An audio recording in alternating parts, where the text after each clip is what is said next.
Out. What's happening, Mr. Ride Out? How you doing this morning, sir? Good morning, Shell. Good morning, man. How's things going with you out there? Well, actually everything is going very well. And this morning I got up, the camera was on, everything was straight, and then all of a sudden, my feed stopped acting right. Oh wow. Probably So right. while we are working on that, folks on Facebook and YouTube who are looking for us, they're gonna be upset for a minute this morning Yeah. while we're trying to figure that piece out. Well, how about you? How things going on your end? Well, Shell, I'm doing pretty good. I'm not gonna waste none of the time because we started a little late, so I'm doing pretty good. All right, cool. Where my man Clark Kent at? Who you with? You know what? I'm gonna need to be with you today, bro. I'm gonna need to be with somebody who got some working equipment today. Yeah, listen, Jake, your wait. promoter. Look, I'm just saying. Hang on. I'm gonna tell Debo I need him to send a link to Lakeisha's computer, and we'll see if I can pull it up on her computer. Um, so you guys, I will shoot you over a text message with that.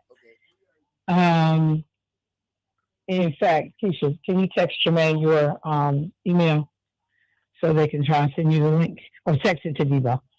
Okay. So anyway, we're gonna go ahead and start with the show. It's a ton of stuff to get to this morning.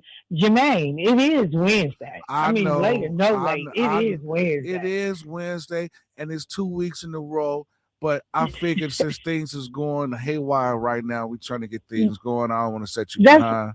whatever. That's why you stay consistent. That's why. Yeah. No, Come on, no, man. he ain't got nothing, Clark. No, He no, has no. nothing. Actually, That's what it actually, is. actually, I He do. has nothing. What you Actually, got? I do. What you got? I keep some You in the chamber. You're supposed to have something on a day like this, really. I mean, I just figured I didn't want to kill time, but since you calling the player out, calling the player out, then let me give you some of this work here. So, if you was 7 feet tall, and I asked you to grab something off of the shelf, that wouldn't be considered Dr. Myers, a issue. But if you was small, like 4 feet tall, and I asked you to grab a crayon off the ground, would you be offended? Wait. If you were 7 feet tall and asked to grab something off the shelf, that wouldn't be considered what? So you know how, like, with short people, like dwarfs, whatever, if there's a penny on the ground and I look at them and ask them to pick the penny up and give it to me because they closer to the ground, is that an issue?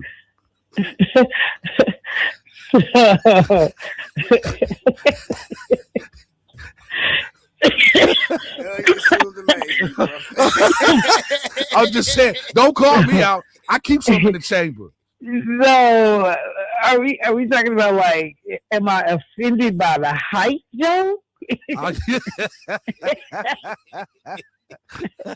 You know, because if you somebody that's 4 feet tall would be offended. Yeah, hey, because if I ask them, hey man, pass me that penny off the ground because you're closer to it. But the 7 feet tall person could pass, could pick up the penny too. No, it's too much work. You got to reach further down. It's too much work. You know what? Okay, I should have just left the question. You should have. Don't ever test me. I should have walked away. I was given the opportunity. God was trying to tell me something, and I ignored. See, that's what happened when we ignore Jesus. Don't play with me. Because I had an opportunity. Yeah, you to did. Ignore your food. He gave you a way of escape, Shell. You didn't take it. This is true. This is true. Okay, looks like Keisha is bringing it up, and I'm about to join as a guest. Let's see if this works real quick. Okay, she's putting in my name. She's so efficient. Her bonnet is in the screen. They can't see it as you. Okay, Jermaine. Uh-huh. I'm gonna hang up the phone. Go to the screen if it's good. Hold on. I see you. Stay on the phone with me, baby. I see you on the phone, baby. Oh my God. Oh my God. Hold on. All right.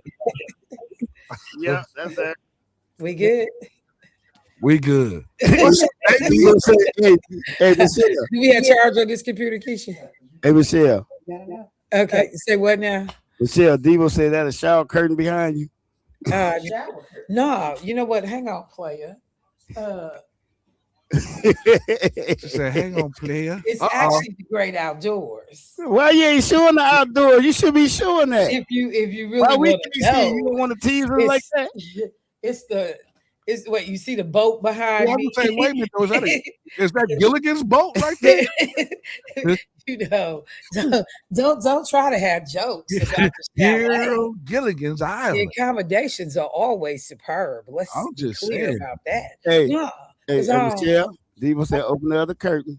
Yeah, put Dang. it to the side. It looks sloppy, like you would say. That looks sloppy. Well, had y'all not been messing with me, I wouldn't have to worry about all of this. Which curtain do I need to The open? one on your. Man, If y'all listen, wasn't messing with folks. it do look beautiful out there. It look There warm. you go. There you go. It look nice and warm out there. Hey, there you go. There you go. That It look look like better. summertime in the sky. I can fly twice as high. Let me see. Let me change my camera shot. Okay. And Now Devo you said don't get get the so computer much that of it. work. Well, yeah, that You worked. know what? All of this is way too much just to do a show. I just need to go on vacation and forget y'all. That's what I need to do. That's what I need to be doing. Now your people are ready to see you. They see you. All right. Good morning, family. Good morning. It took us a minute. Thank God. I was trying to use Atlas's computer, but it's too complicated. How the curtains come back open? Because I got you on full screen. Oh, well, I didn't even need to do all that adjusted if I was going to do that. Hey, I'm saying, hey, is there a ghost in the room? What's I'm just going saying, he got me doing all of this adjusted. Maybe I should move to the You big know, patio. we got it from you because you be like, that look tacky. Yeah, I mean, I'm just saying, you can put me on full screen. It's fine. Maybe I'll adjust and sit in front of the patio, and then that way you got the whole thing.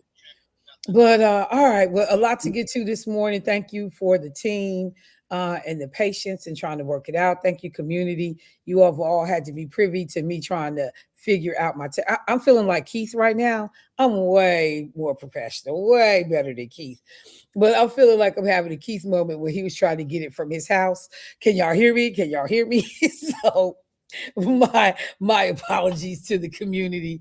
Let me just start off by saying, and where's the clock at so I can keep up with time? Okay, we're not at our break yet. Let me start off by saying to the community that we are in early voting.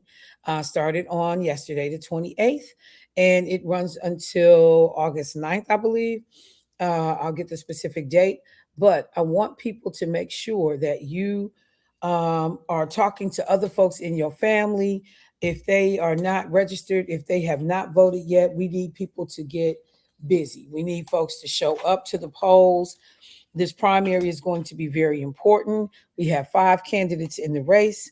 Last night, WISN, Channel 12, hosted a debate. I went and looked at some of the commentary following the debate. Didn't get to see it. I was actually at an event on the Vineyard talking about, ironically, HBCU Black radio, and then making that connection to Black Talk Radio in general.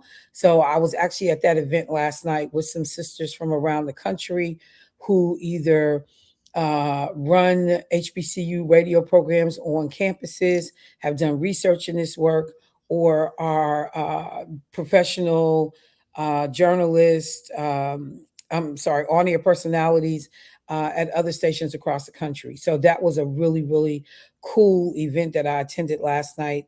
And but there were a lot of things that were said that certainly put people, while you appreciate that HBCU radio. If you've never listened, in Sirius XM, they have HBCU radio that you can listen to on their station, and then you can actually find the different stations around the country and just tune into their campus and be involved with that. But as we were doing that, last night I missed the debate because I wanted to watch the debate, and I didn't go back to check for a restream or a rebroadcast so that I could check that out. So I will definitely have to do that. So I got to rely on either what you all thought. If you had a chance to see the debate, I looked at what the comments were in the Journal Sentinel this morning. I went on social media, checked out online to see what people were saying. Overall, it didn't seem like there were any real surprises. Most of the candidates have been pretty consistent in their statements from one forum to the next. So there was nothing really that stood out there.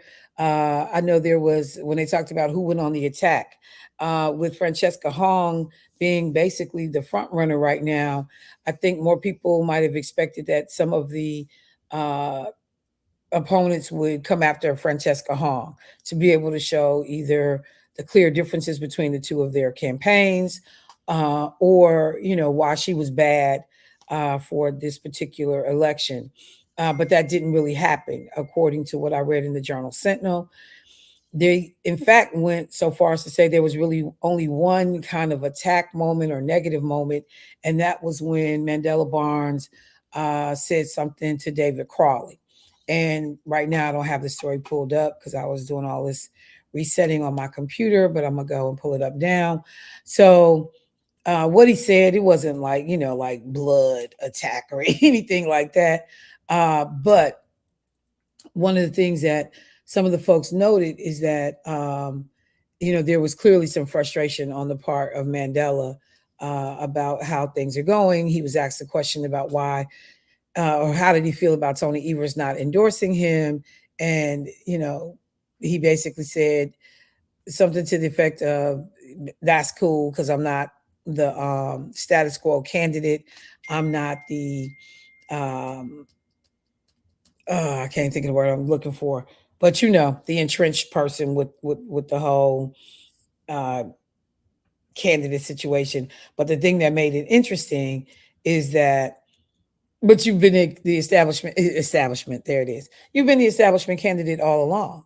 When you ran for U.S. Senate, you was the establishment candidate. The establishment cleared the whole pathway for you to be able to run for office. Now, all of a sudden, when it's time to run for governor, you're not the establishment candidate. That's all nonsense. That was one of the reasons it was easy to get back into to make the decision to run for office, because you had name ID, because people connected you with the establishment. So I thought that was kind of interesting. But I'm gonna just tell you too, and I'm looking for this one little part. Let me see if I can find it. But there was this one thing, like when I tell you, the people that's running Barnes's campaign, man, just leave a lot to be desired.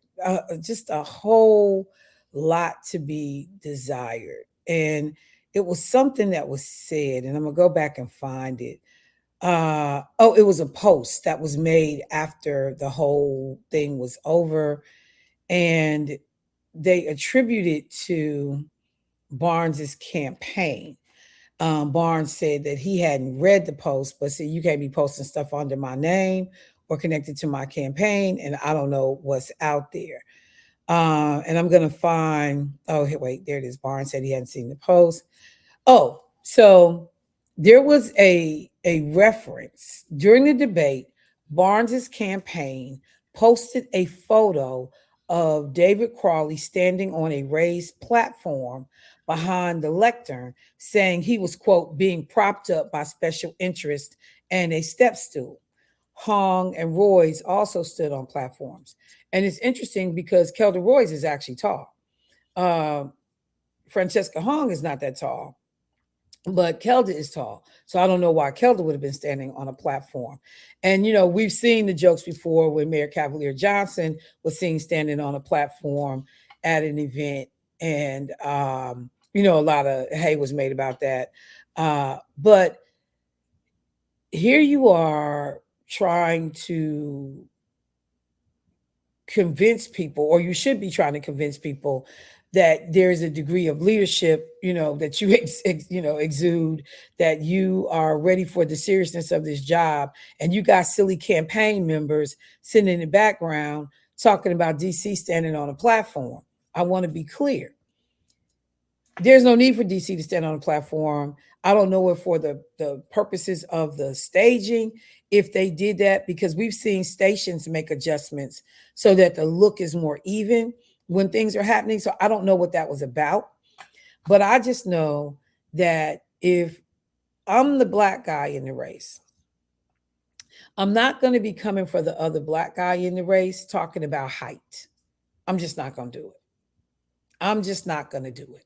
Because at that point, it seems petty. It's not like when some random reporter or random individual noticed that Chevy was standing on a platform, because I remember it was the photo with the police officer standing behind them. It's not the same thing. It's not when the campaign staff thinks that this is cute to point out. And David Crawley actually had a response. He said, quote, "I'm a short guy, but I walk with a big stick. I've been able to deliver for communities all across Milwaukee County and across the state, unlike the lieutenant governor." So now you had to get slapped back in your face.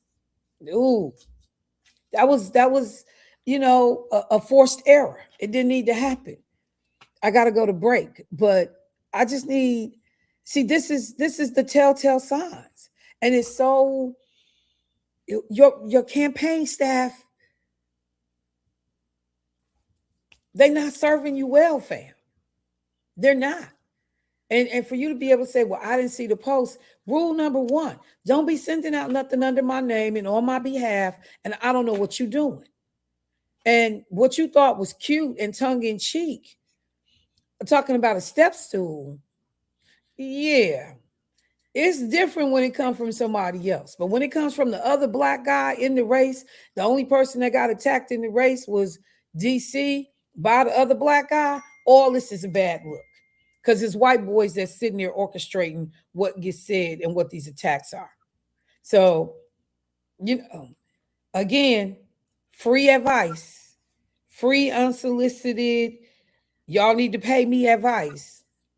Stop letting people who don't understand cultural nuance be main decision leaders for you, or put people around you that can help those people understand how stuff will land, because it didn't land funny.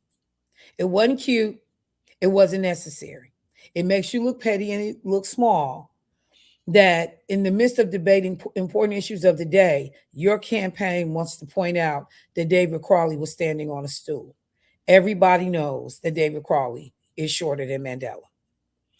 All right, so I got to go to break. But before I do that, I want to remind people, I'm not going to be there, but I need you all to show up this Friday, July 31st at 11 a.m. for the 11th annual Community Resource Fair. We're having it down at the Clinton Rose Center, Senior Center, 3045 North Dr. Martin Luther King Jr. Drive. There will be tons of resources, money giveaways every hour. Wait, I might need to come back in town.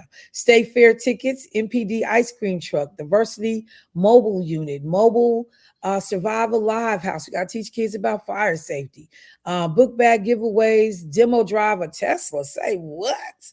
When we add this to the mix, and tons of fun for young people. You don't have to leave them at home. You can bring them with you. The Community Resource Fair is always a good time. So I'm encouraging people, you can come out, meet some of our personality and staff and team, but do not forget that is happening this Friday.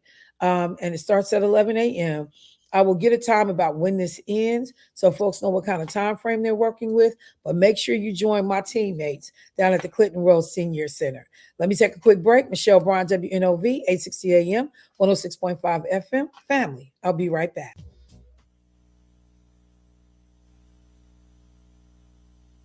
Sorry. Okay, my bad. All right, folks, welcome back to the show. Michelle Bryant, WNOV, 860 AM, 106.5 FM. You are listening to Say Something Real. We are broadcasting from Martha's Vineyard. It was so funny. My grandson, when they were preparing for the trip, he was asking his mom, he said, "Hey, Mom, where is Martha's Vineyard?" She said, "Hey, go look it up." And he looked it up. He was like, because he's trying to figure out what state is it in. And he went to go look it up. And he was like, Yeah, that's in the middle of the water. That's that's an island. It's not a state. And so she walked her through that whole thing. So every now and then, the internet, the technical stuff in terms of your cellular service, it can be a hot mess. My phone has been going to satellite, like I'm in the middle of nowhere for the last several days since I've been here. So there are times when I have service, others when I don't. So I just want folks to know that's some of the stuff that's playing out in the background. Before I went to break, and I know I got a caller on the line, and I'm coming to the phone line talking about last night's gubernatorial debate with the 5 remaining candidates, or I should say, there were 4, and then David Crawley gets back into the race. So Marquette University, who had released a poll on July 22nd, talking about where voters were right now, particularly on the Democratic primary, had Francesca Hong leading in that poll. But they decided that once David Crawley re-entered the race, that they would do an updated poll. Roughly about 45% of voters that would, expected voters were not decided. And so there were a lot of play. There was a lot of play involved in what was available for this particular race. So they have decided that they are releasing another poll. It is scheduled to come out sometime this morning. I've been watching the news to see if it has dropped yet. I realize that it is still early, only 7:30. It may probably maybe 8 o'clock or 9. We'll see it. So I'm keeping an eye on it because I'm interested to know what those numbers look like now that Crawley has gotten back in the race. Jay, do we still have our caller? Yes, ma'am. Let's go to the phone line, please. Hey, caller, what's happening? Good morning, Michelle. Good morning. Thanks for doing a show today. I appreciate it. I voted early yesterday at Midtown. I wanted to call and let everyone know. It was around 4:30 p.m.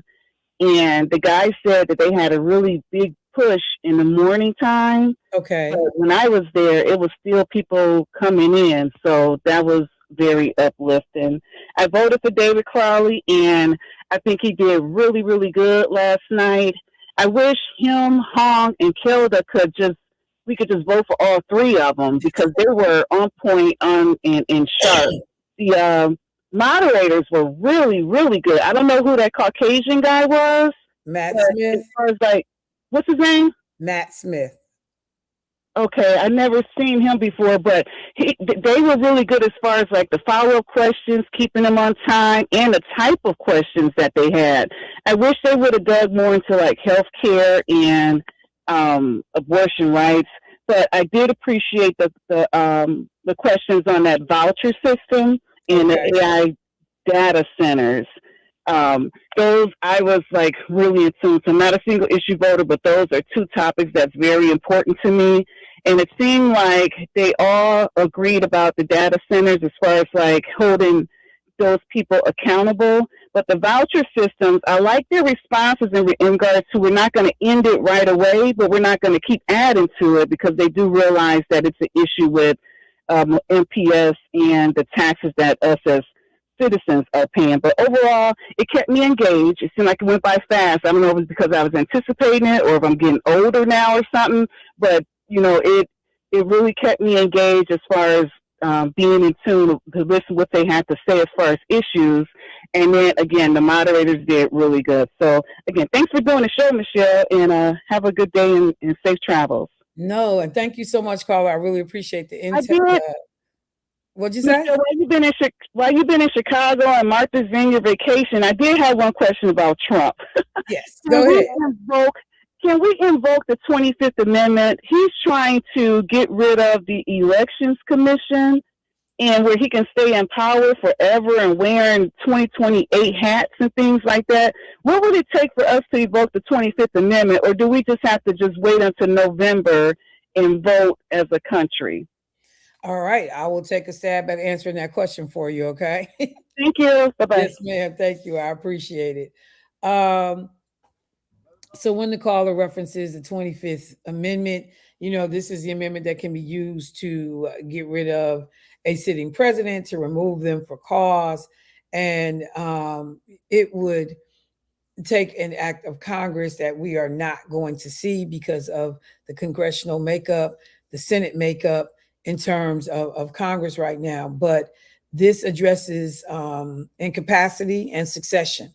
So, in the event of JFK's assassination, or, when people were talking about whether or not Biden was mentally fully still, competent to be able to govern the White House. We can see now that Trump was way worse than anything people thought might be going on with Biden. There were folks that were even talking about whether or not he was asleep at Lindsey Graham's funeral the other day. And so, what would it take if they determined that the president was unable to discharge their duties and the powers of the office? And the president could contest a declaration of any such assertion, after which time Congress would have 21 days to decide by 2/3 of both houses whether the president remains in office or should be removed.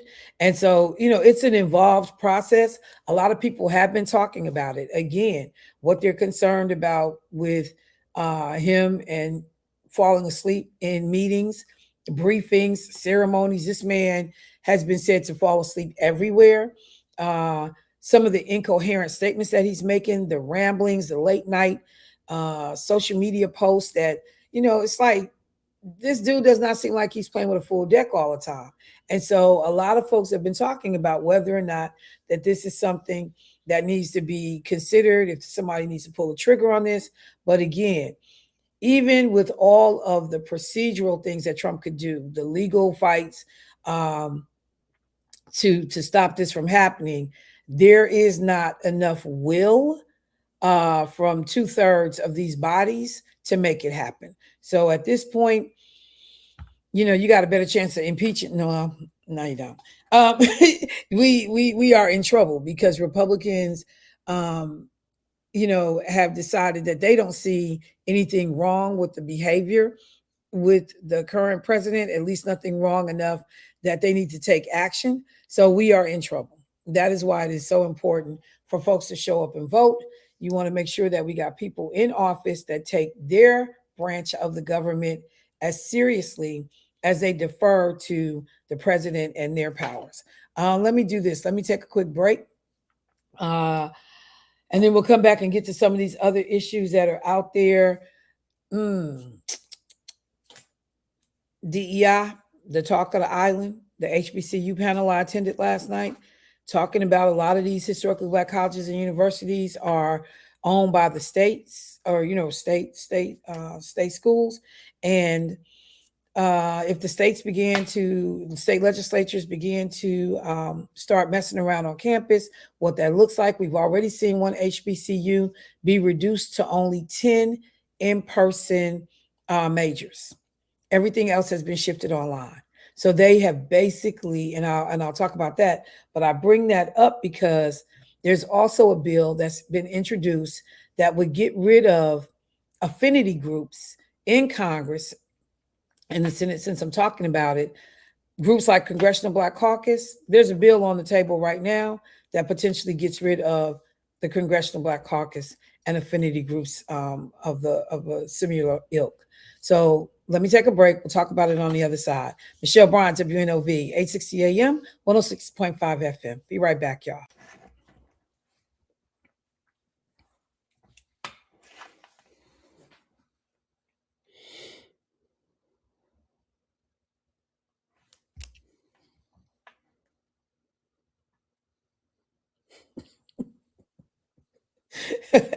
All right, welcome back to the show. Jermaine, I'm gonna need you to take some dance lessons before your birthday party, please.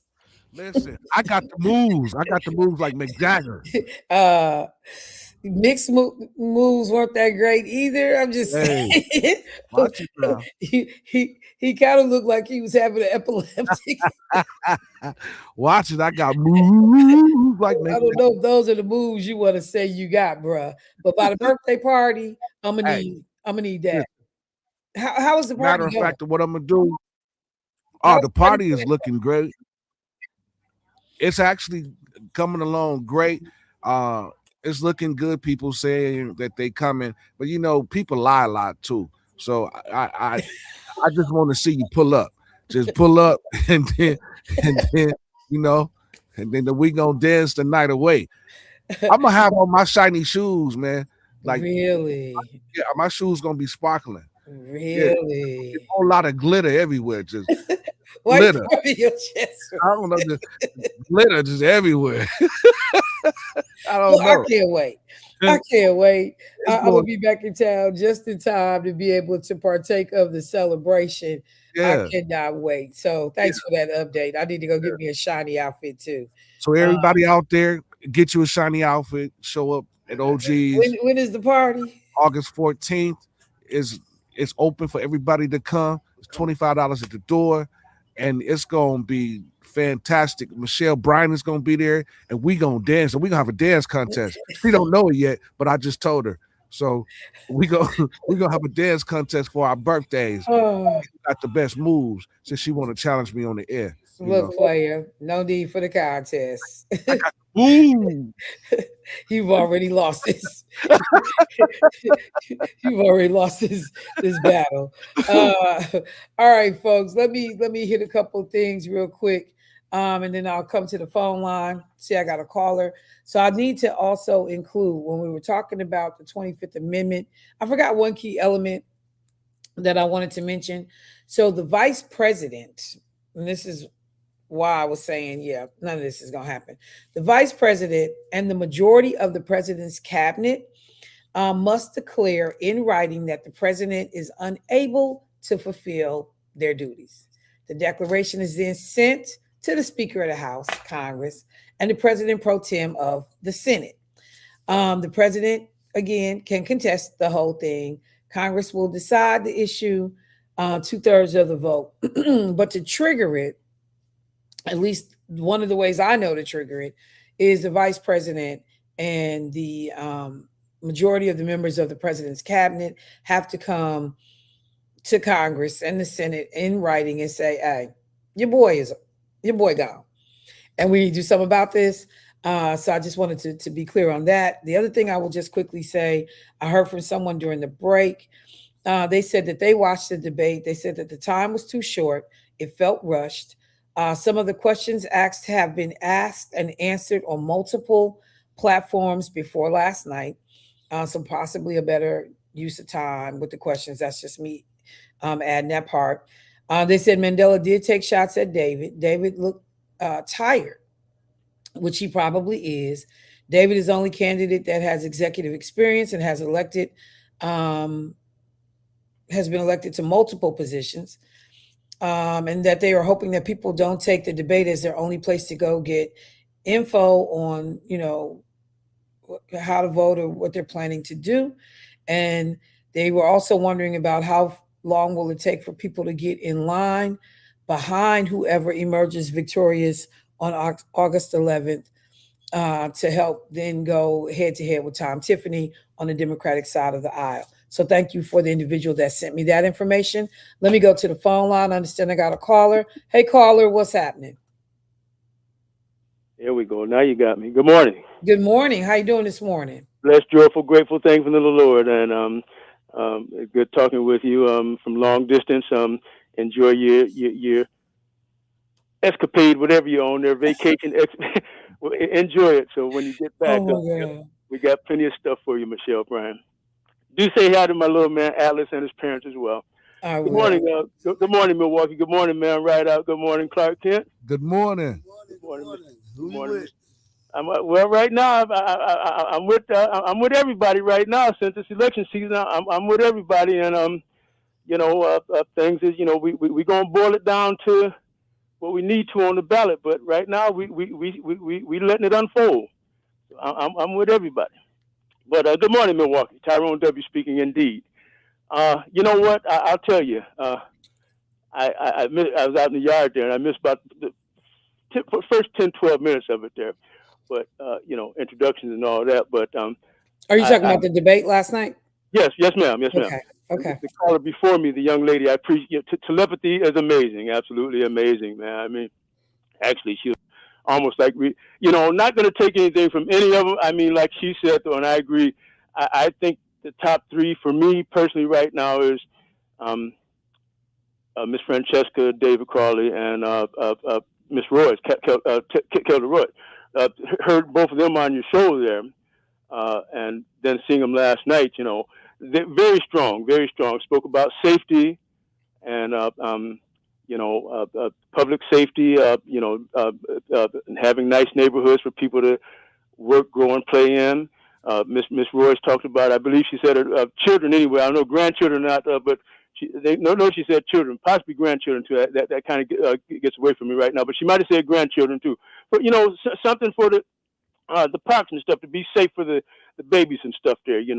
And don't mess things up at the parks there for the babies. The water splashes and stuff like that there. And talked about not defunding the police, but reallocating those dollars to different programs like what nephew Keon did and Von Mays, 414 Life, Critical Response, different programs like that, violence prevention, Reggie Moore, and on down the list there. Programs like that, reallocating those dollars and using those dollars wisely there, and hiring, a high class, respectable police officer, and to be in the neighborhood and community and stuff like that. So not so much defunding them, but reallocating those dollars to, so those dollars can work better for those programs, witness protection and witness prevention and protection and stuff like that. Programs like that. Jermaine, do we still have the caller? Yeah, well, I'm still on here. Yeah, you don't hear him? Yeah. Yeah, he's still there. Yeah. He's actually talking. Can you hear him? Okay. I can hear him now. Okay, yeah. So, but anyway, so yeah. I forgot. They said you can pick it up on something there, Channel 12, something you can, but you can find it. You'll be able to find it there. And then they the surplus there. They each had a chance to take a crack at the surplus there about how they would spend the surplus. But I think, like Miss Roy said, they're all good people. Their hearts are in the right place and stuff like that. And Mr. Brennan, he said he did 25 years of, stuff in the office and stuff there. So if you can get these people to work together as time goes by to move the city, the city and the state forward, I think we're in good shape there. But it's going to come down to crunch time. I think Miss Hong, Miss Roy, and David Crawley all pretty much held pretty strong. But Mandela looked a little fidgety. I mean, he had good answers, for his part foremost, but he looked a little fidgety there. Looked like I was a little on the edge of nervous there. He looked a little fidgety. So, it's probably something, he probably has to work on a little bit there. I don't know. But, all right. Anyway, there you go then. So I'll see you when you get back. Be blessed. All right. Thank you. I appreciate the call and the feedback. Yep. Thank you so much. So please continue to call in with your thoughts, opinions, observations on the debate. Would love to hear them. Before I went to the break, let me just catch up with the time real quick. Okay. Jay, what you want me to do about that? Let's go ahead and take it right now. Okay, well, let me do that. So I'll take a quick break, and then when we come back, I will get into this piece that I mentioned about the Congressional Black Caucus, the attacks on DEI, and how this thing is spreading in ways that a lot of people didn't anticipate. Be right back, y'all. Michelle Bryant, WNOV, 860 AM, 106.5 FM. Be right back.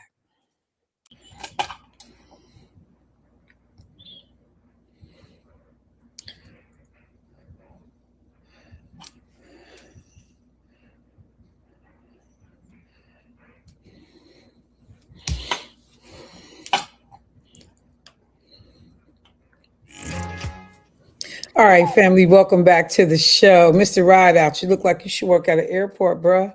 Hey. All of the direction, you look like you need to be working at the airport, player. So look, before I went to the break, I wanted to make sure I got to this, because when I tell you, folks don't appreciate. I actually responded to a social media post yesterday.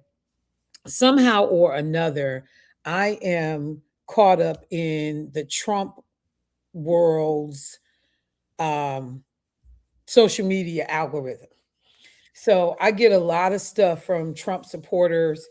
I see a ton of posts, and because of the research and the work that I do, and I go back and forth, all over the place looking for people, information, issues. My algorithm is just screwed up, and so I get a lot of stuff from Republicans, things that they post.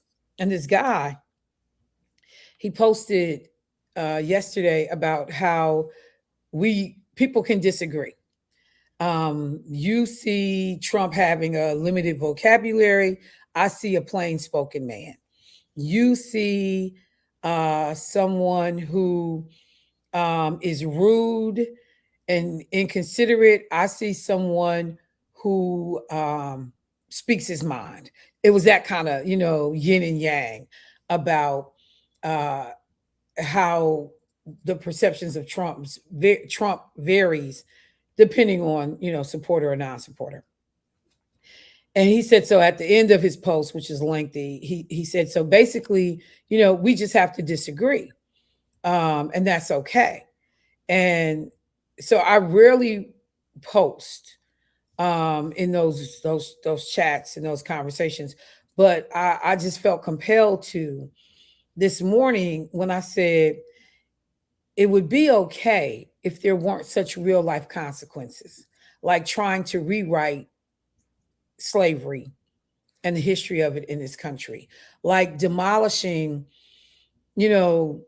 basically a third of the White House and all the history that went with that, with no input from anyone else, just to rip out a third of the White House. If we weren't spending $1 billion on a plane that now needs even more money, and it's nothing but a vanity project that's going to go sit in some museum, because your term will be up in a couple of years. So we spent $1 billion for basically for nothing, for you to have a toy when we can't provide health care.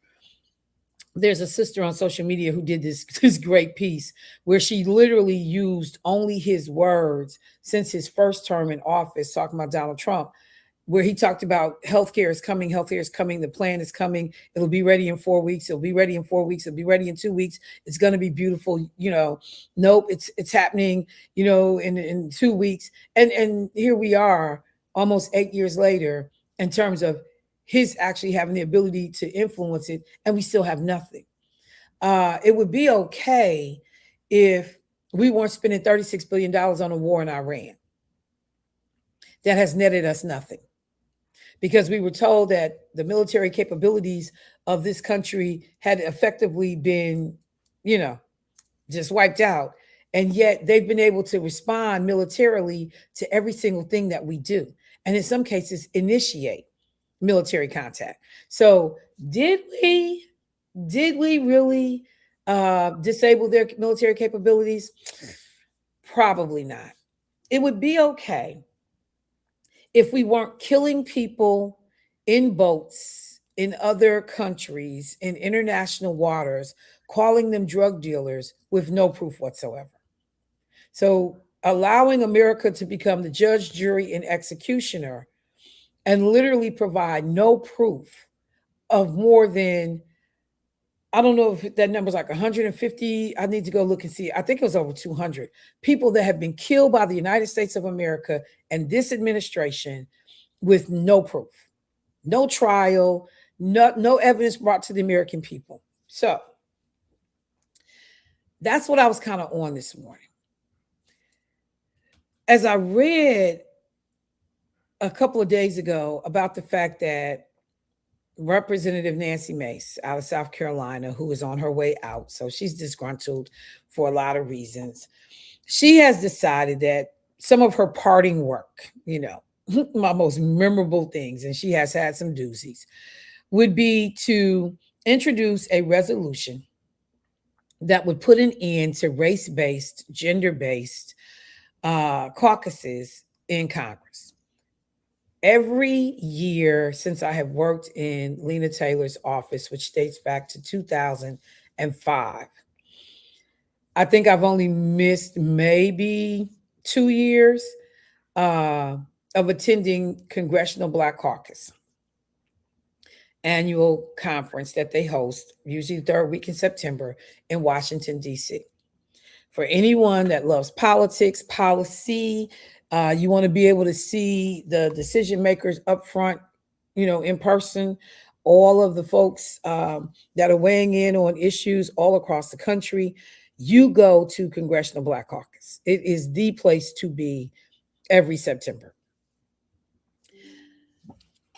So Nancy Mace, Congresswoman Mace, introduces this resolution to revoke and prevent the registration of congressional member organizations, commonly known as caucuses, congressional staff organizations, which she says discriminate on the basis of race, color, ethnicity, or national origin. These organizations have been around for years. They were formed for many of the reasons we have the American Heart Association, for the reasons we have disability focused organizations, for the same reason we have Alcoholics Anonymous, Gamblers Anonymous, for the same reason we have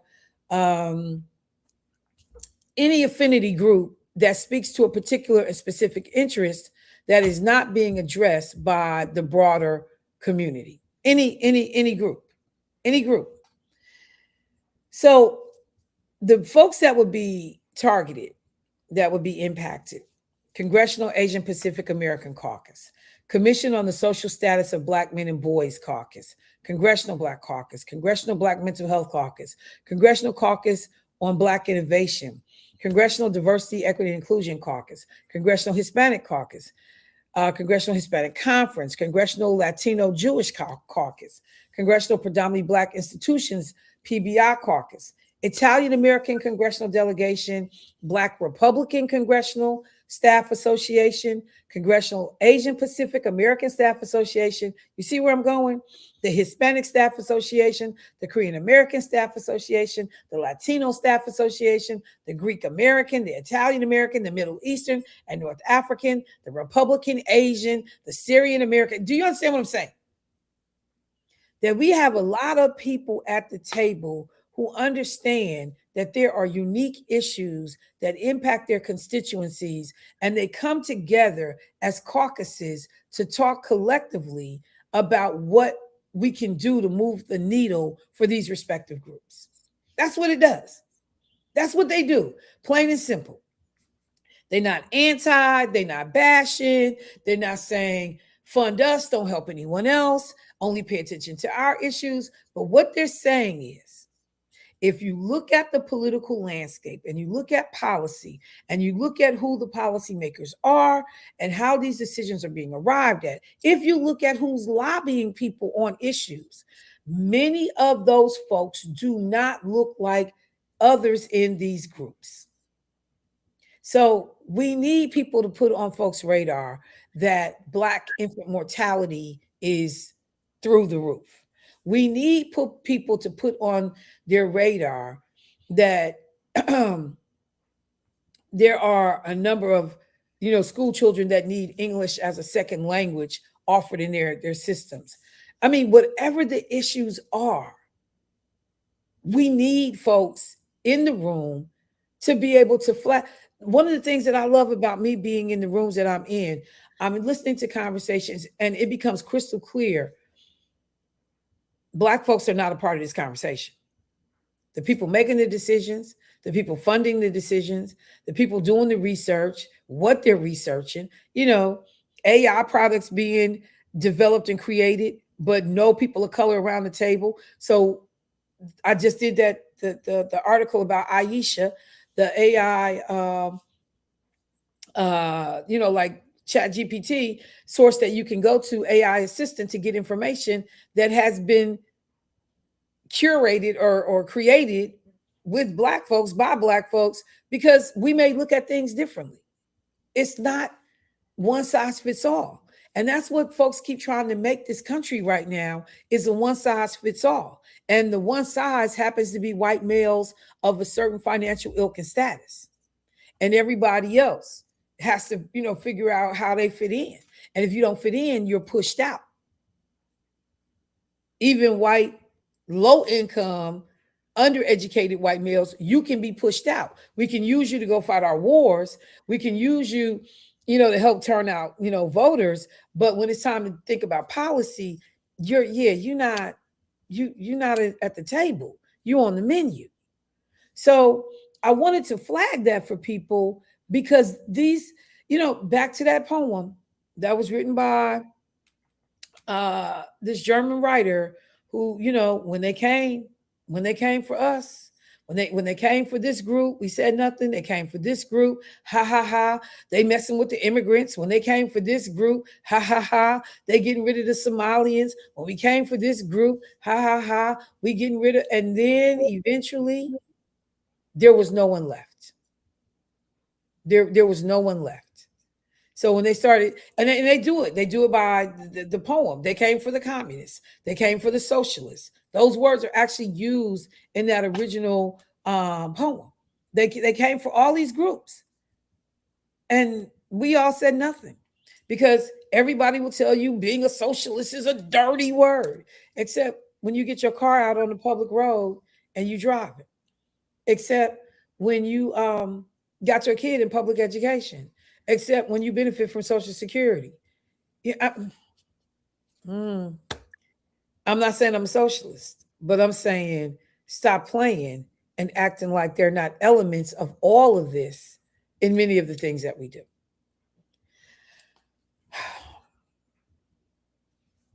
So in terms of what's next, what do folks come after next? There are folks that are telling you, y'all, pay attention to the elections. Donald Trump, when he plays with, I see, you got a caller. When he plays with the idea that I'm going to be elected for a third time, people know you are trying to undermine all of these systems and you are removing people that have been a stopgap in these systems so that you can try to game the system, get control of the system. We either going to speak up or we're going to have a serious problem on our hand. Let me go to the phone line. Hey, caller, what's happening? Well, good morning. It's Michelle Bryant. What's going on, JT? How you doing this morning, sir? I'm doing quite well, thank you. How's everything there in Martha Briner? You know what? It's cool. It just started raining this morning, though. So we're doing all indoor activities today. So it just started raining. Otherwise, you're having a great time. Yes, sir. I am. And a good morning to the gentleman in the house. Good morning, there, sir. Mm-hmm. Hey, Jermaine. Yes, sir. If a brown rooster mate with a white chicken and make brown eggs, where do the white eggs come from? I don't know. Where do they come from? A white rooster, brother. You didn't grow up in the South, but yeah, there is such thing as a white rooster, Jermaine. That's the dumbest thing I've ever heard. Every time Jermaine can ask the question, they always push that button on it. Michelle, I watched the Democratic debate yesterday, and what I got from it that I would say David Crawley did okay. Francesca Hong did excellent, and if I narrow it down, I would say David Crawley did all right, and Francesca Hong, she was outstanding. Okay. Yeah, that's what I got from it. And Barnes, he was okay too, but but yeah, those two definitely. And I was watching the news, Michelle, and they said Donald Trump was in front of the Smithsonian Museum, demanding them to erase everything that wasn't white. And then some protesters, a diverse group of protesters, showed up with signs trying to support people that run to the Smithsonian Museum. I said, he don't have anything better to do than stand in front of the museum talking about getting rid of DEI and get rid of this and get rid of that. That man is a parasite.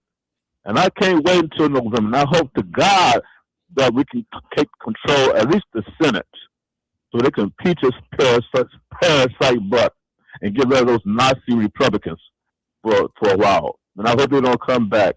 But anyway, Michelle, I just want to mention that. I just thought it was interesting that he was standing in front of down at the Smithsonian Museum, getting on their case for not getting rid of Black history and other people of color history, and having people to show up to protest against him. That man's a parasite, and he needs to go. He's sickening. So I just want to say that, Michelle, but enjoy where you are. Can't wait for you to get back to the city. And Mr. Jermaine and Mr. Black Chocolate Superman, you have a good day. Yes, sir. Thank you, JT, for the call. And just so folks are clear, I got to take a break, but what JC is referring to, so Donald Trump has ordered signs to be placed outside of museums, Smithsonian, National Museum of American History in particular. And he wants these signs put up that will tell folks that basically the stuff that you're going to see inside the museum, not true. Like, this is what the signs say. Quote, warning, the exhibits in this museum were prepared by people who don't want you to love your country. Oh my God. Oh my God. The signage will correct, quote, inaccurate information presented in the museum and direct visitors to locations and resources for accurate information regarding America's history. This American president is putting in front of American museums signage because, see, they've been messing with and limiting his ability to go in and completely rewrite history inside these museums, destroy exhibits. You know, there's been a lot of pushback on that.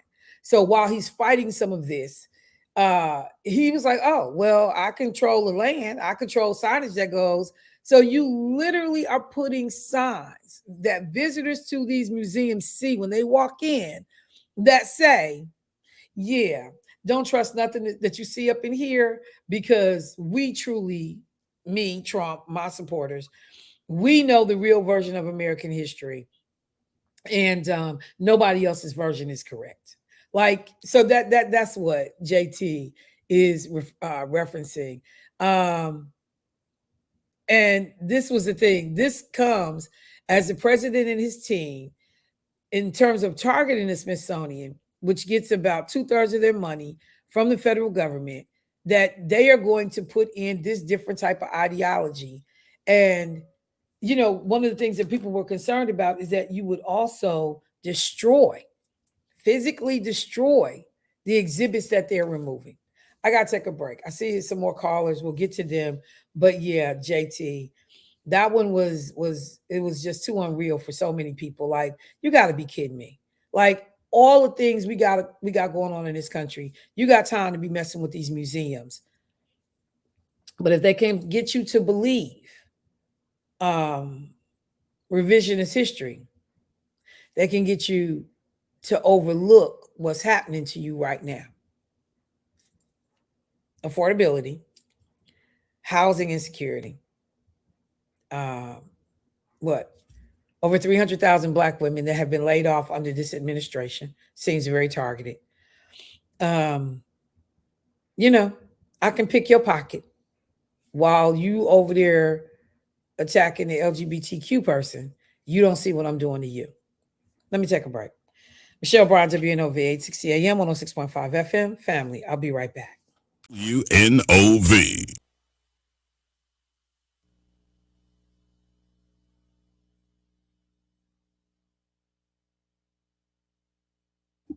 Sorry about that. All right, family, welcome to the last half hour of the show. I believe before we went to break, I was told that I had a caller. Is that still the case, Jay? Yes, ma'am. Let me get him in. Hey, caller, what's happening? Good morning, Ms. Bryant. Good morning. How you doing this morning? I'm doing well. It's nice to speak with you. First of all, I want to say you're my favorite radio talk show host in the world. First of all, I'm going to put that out there. Okay. My name is DVJ. And I just wanted to say, too, that I got my voting rights back. I got off parole. I did 13 years of parole, and I finished up on That's all right. That's all right. Thank you. And so I went and got registered today, and I voted today too as well. My man. You know what I mean? Come on now. So it's super important to me. And I'm feeling like $1 million this morning. And I'm gonna let y'all know who I voted for. I voted for David Crawley. And I voted for Gwen Moore. I didn't do the whole thing, right? Because I ain't gonna lie to you, I didn't do research on certain stuff. So I voted for David Crawley. I voted for Gwen Moore, Sarah, what was it, Landowski or whatever, for the lieutenant governor. Oh, and then I think, Sarah. Yeah, and then I think I hope I didn't do a bad thing. I picked that Josh Call. No, Josh is he's the sitting AG. Yeah. Okay, yeah. So those are the 4 I picked because I didn't want to do the other ones because I didn't do research. I didn't want to pick the wrong person. You know what I mean? So but I respect. Yeah. I respect not just randomly checking boxes and you don't know who you voting for. Right. I didn't want to do that. But bro, what you have done is so important and so significant. You know, I know how you said you feel about it. I hope you know that there are people that's listening to you right now. 2 kinds of people. Some that's still impacted by the justice system that cannot vote, that are excited that somebody, you know, has made the transition into a voter now. And there are other folks who like, man, we got some more help. So thank you thank you so much, bro. We appreciate it. And I appreciate you, Michelle. I just want to let you know, like, you have been part of like my what should I say? Part of my journey and my travels. Because when I got released from the joint, you know what I mean? I pretty much started listening to you, you know, like right away, and Eric Vaughn and all that, rest in peace, Eric Vaughn, and like, so I've been listening to you like pretty much every day, you know what I mean? And like, you kind of helped me along the way, you know what I mean, to get through this as well. So I just wanted to put that out there. One love to you, and I'm gonna get going. I got to go to work now, but I'm just, and part of the reason I did that too is to show that like how important it is, you know, and someone like me that was, you know, getting in trouble and doing robbing and stealing and doing all that stuff, that like we can change. And we can be better people, and I just proved that. So it can be done. Thank you. Thank you. Have a great rest of your day. Yep. Yes, one sir. Love you too. One love, family. Sounding like New York up in this building. That's what it's about, man. That boy, he just made my day for the whole week. Because seeing folks be disenfranchised, but decisions are being made about you, whether you incarcerated or not. Yeah. And to, you know, it's so easy to give up and just be like, man, nothing changes. You know, so-and-so happened and, you know, I'm just done with it. And thank you, Kenya. I see what you posted. I'm so proud of him. We share that. So thank you, bro. You just helped a lot of people this morning understand, you know, why all this is important. Let me take a second and switch gears if I can. A number of folks have reached out about the Nolan Wells situation, updates on that. We know that there is a sister African-American woman who is a specialist in audio remastering information, a forensic, you know, person, if you will, who is able to go back and listen to audio regarding, you know, different issues, circumstances, and clean up audio, that whole thing. So recently it came to people's attention that there was a phone call that had been made by the young men, young teenagers who were on the boat that Nolan had come over on to the island with, that their boat was in distress. And so they called a private tow company for boats to be able to come and assist them. While they were in the midst of that call, the company, the service, it starts recording the call immediately.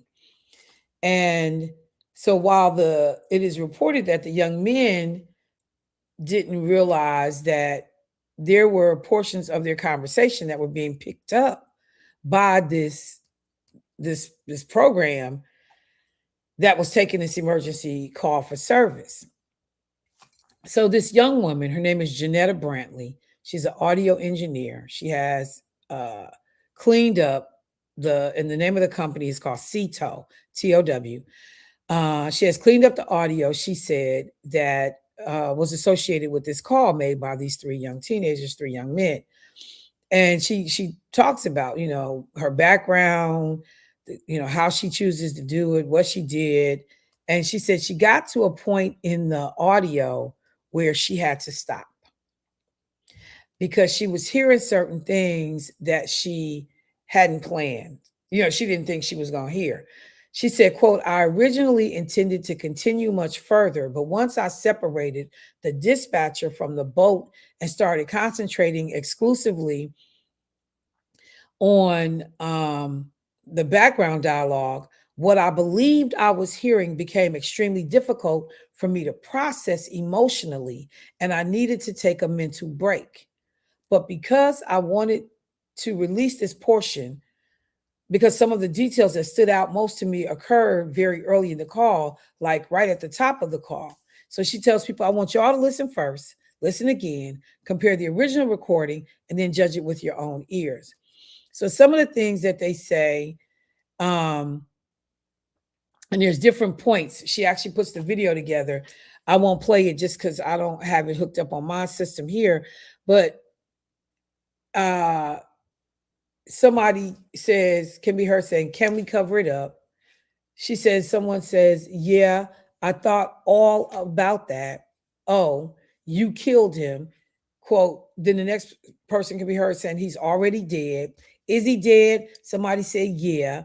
Someone yells at to Nolan, like they trying to see if he's still alive or not. Then you hear someone say, oh my God. Then someone else says, Nolan, wake up. Then there's something that's inaudible, but clear. And then someone says, Wyatt.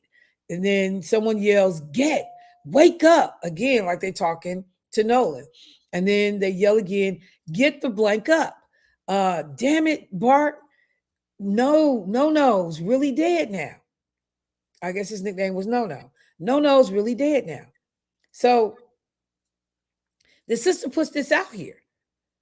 She didn't even continue to go as far as she could have with it. So there have already been some folks that have come out to try to discredit her. We're forensic experts and we can't corroborate whatever she said because TMZ was talking about this audio.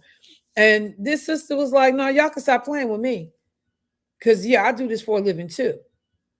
And I know, everybody don't appreciate Black intelligence, but I know what I'm talking about.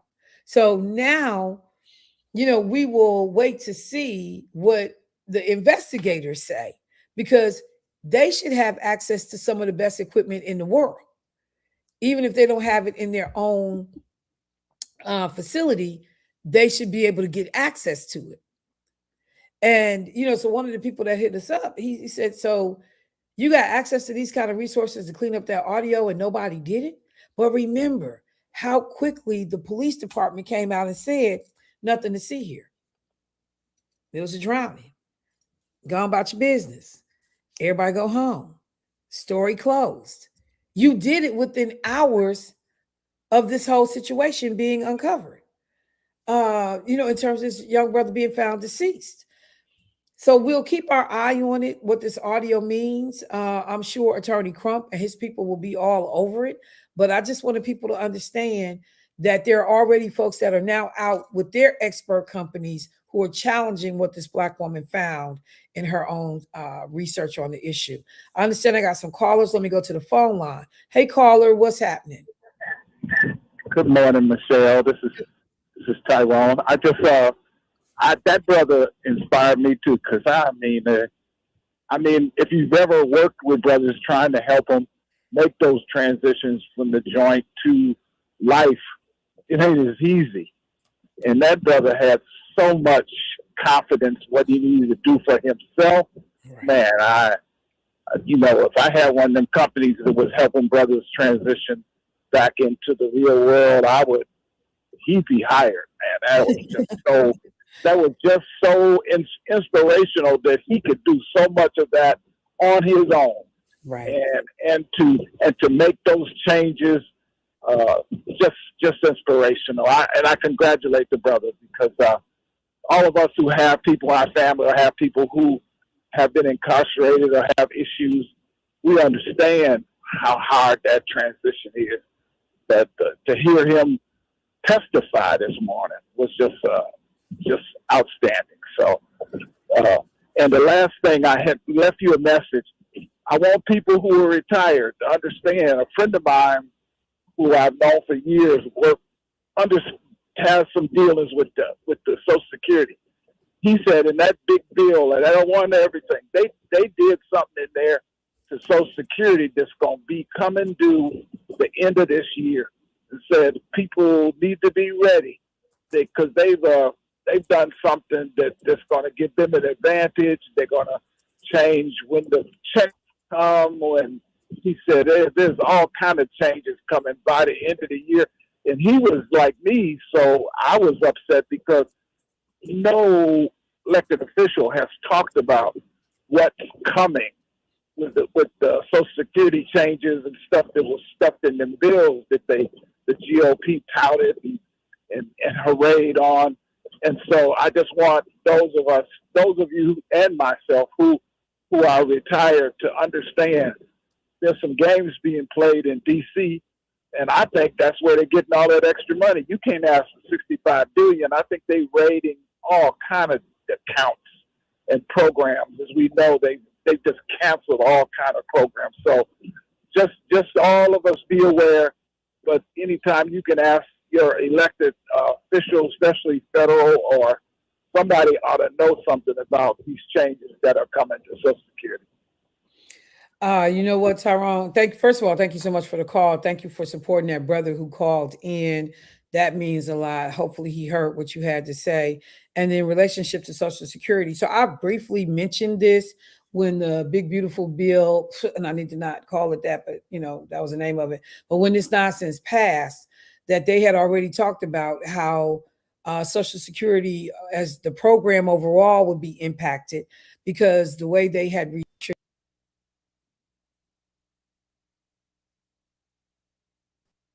the program, because of the money that would be available, how it would have to retirees. So what I can do tomorrow is open up my show with some of the direct hits that social, because there are some deadlines, you're correct, of when certain things are going to go into effect and take place. I'll dedicate the first couple of 15 minutes or so of my show in the morning to dealing with what those changes are that folks need to be asking about. So thank you so much for that call. Since we're talking about government, let me also just circle back real quick. I wanted to make sure that you all were aware that the mayor of Milwaukee, Cavalier Johnson, is holding what is called budget hearing open house. A budget hearing open house. So he's holding one today. He's holding one tomorrow. Today it's over at Zablocki Library from 5 to 7 p.m. Tomorrow is right down the street from the radio station at the Atkinson Library, also from 5 to 7 p.m. So what he has said is he is inviting you, folks in the community, to come help shape the city's 2027 budget by attending one of these two open houses. Stop by to share your ideas, ask questions, and help set priorities for the year ahead. You're also encouraged to complete a brief budget survey. You can RSVP, for it as well. So I just want to let people know that that's available to them. Let me take a quick break, and I'll come back and I'll wrap the show for today.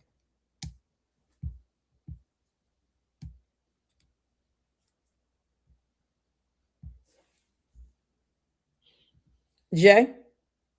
We can't hear you, Shell. Can you hear me now? Yeah, I can hear you. Okay, I was just saying, I need to take a break, right? Yeah. We need to take a break because we one segment behind. Okay, go ahead. Let's get that in. All right.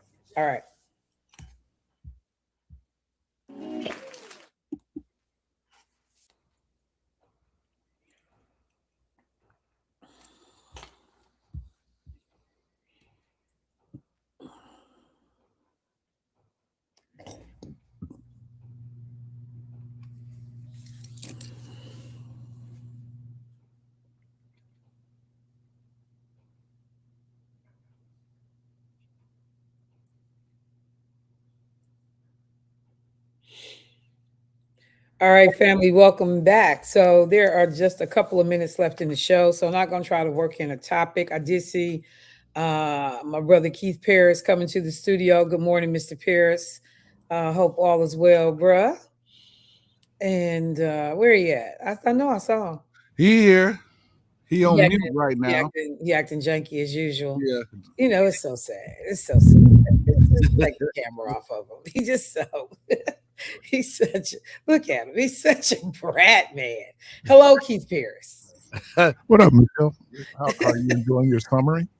You know what? I was until I found out that the Michael Vick session is canceled for today.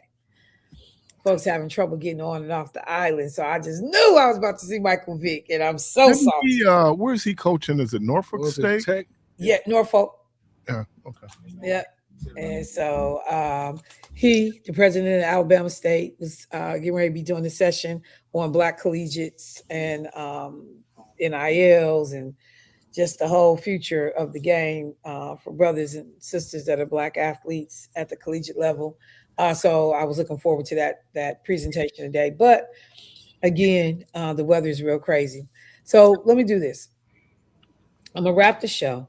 One of the things that I didn't work in, but I want to get to, Tuskegee University institutes the policy. Tuskegee Historically Black College and University, privately owned Black College and University, institutes a policy banning bonnets, do-rags, house slippers, pajamas. When you on campus, going to class, doing business, can't come out like that. And there are folks that are actually, while many people support the university's position, there are folks actually hot with Tuskegee. Trying to make it for the culture. Yeah. And I'm like, when did bonnets outside and pajamas outside be about the culture? Right. Yeah, no, we're not going to do that. And I want to be clear. Since we've been here at Martha's Vineyard, was it the first or second night? It must have been second night we were out. We looked over and saw a brother walk up with a purple bonnet on his head coming to pick up his food. And we all turned. Everybody looked at this dude like, what are you doing? He had a bonnet on up here at Martha's Vineyard going across the street to pick up his food. This is not culture. All these people talking about, Black protective hairstyles. No, ma'am, and no, sir. A number of people have weighed in on it. Nicole Hannah-Jones most recently got in on it. But y'all gonna stop acting like trifling behavior is a part of our culture. It is not. And I think it's a private school. And so private schools can set dress codes. I know the college I attended prior to me getting there, men had to wear suits and ties. And that was in the late 60s, early 70s. I don't know if Oral Roberts still has a dress code. It's a private institution. Now, we can go back and forth about how much it impacts one's learning in terms of what one is wearing. And I think that they're looking at it from a professional, vocational point where people, how should you, I don't know where we got to. There's certain things that's not appropriate for certain spaces. Well, I just know it's frustrating to watch the whole conversation. I'm getting out, Jermaine, but I'm going to bring this back around tomorrow because we got to stop this foolishness. We got to stop. And anybody trying to defend this, y'all need to cut it out. So let me wrap the show. Keith, looking forward to your conversation this morning. Bruhs in the studio, Clark, Jermaine, I appreciate y'all. Debo as well, and family. I'll talk to y'all tomorrow. And thank you, Lakeisha, for giving me a computer to do my show. Peace, y'all.